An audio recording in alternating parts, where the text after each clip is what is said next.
If you travel a lot like I do, I travel nearly every week, then you have probably met my nemesis, and that is the hotel room thermostat.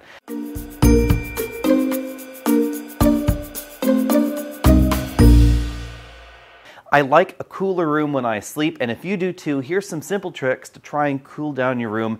This little guy is the easiest to deal with because it has a built-in override mode. It's pretty easy to identify. We have these 3 buttons across the bottom and then a temperature up-down button right there on the right side of the display. The display is backlit, and then it almost always has a motion sensor either on top or below, depending on the overall design and the age of the thermostat.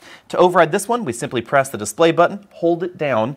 We then hit the off button, the up button. The display will then say LEN or VIP. This lets you know it's in the override mode. We can then go all the way down to 60 degrees. Benefit to this one is that it also overrides the motion sensor that's built into the thermostat, so that way when you leave your room for a number of hours and you come back, your room is still cold. But what if you don't have one of these thermostats? Well, there's still a few tricks we can play. When traveling, there are a few supplies that I think everybody should always have with them. That includes a decently sized rubber band right like that, a little clip. This one happens to have a magnet on the back, which sometimes can be handy, and of course a small heater pad. This one can be found on Amazon for about 20 bucks. And with this little guy, I also carry around a small extension cord. What we're looking to do here is to fool the thermostat into thinking that the room is warmer than it is. So I take my clip and I take my handy dandy hotel room key or some other card that you have around. You can wedge it there between the thermostat and the wall. It's not going to damage anything. We then grab a hotel towel right like that. You can then clip it to the card so that you're not clipping it to the wall or anything important, right there like that. Then we grab the ironing board from the hotel, place it right there like that. Then we need a heat source for that. I always have my laptop that I travel with.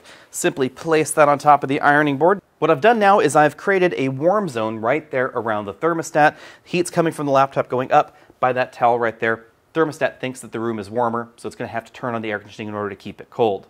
If you're ready to take things to the next level, that's where the small heater pad comes in. It does basically the same thing as a laptop, only you don't have to have your laptop parked right there under the thermostat. Now this particular one is a Sunbeam. It is about 14 inches by 14 inches. It's kind of a handy size so that if you do want to travel and you need a heat pad for your back, you can also use that for double duty if you want to. We simply plug it in right like that to the cord. I happen to have an extension cord here that's very handy because hotels don't always have a plug so conveniently located. This one does happen to be, so I can just plug it in right there at the bottom of the wall. This particular heater pad has a number of different settings. I think that this room probably only needs a setting number 1, and we set it to the always on mode, and then we can do basically the same thing. You can either use the straps to try and affix it to this, or you can just try and drape it over in some fashion. With this room, for instance, the old Costco card behind the thermostat and the label that's built right there into the heat pad trick, that definitely works just fine. You can also, again, use your hotel room key. You can use these straps, rubber bands, etc.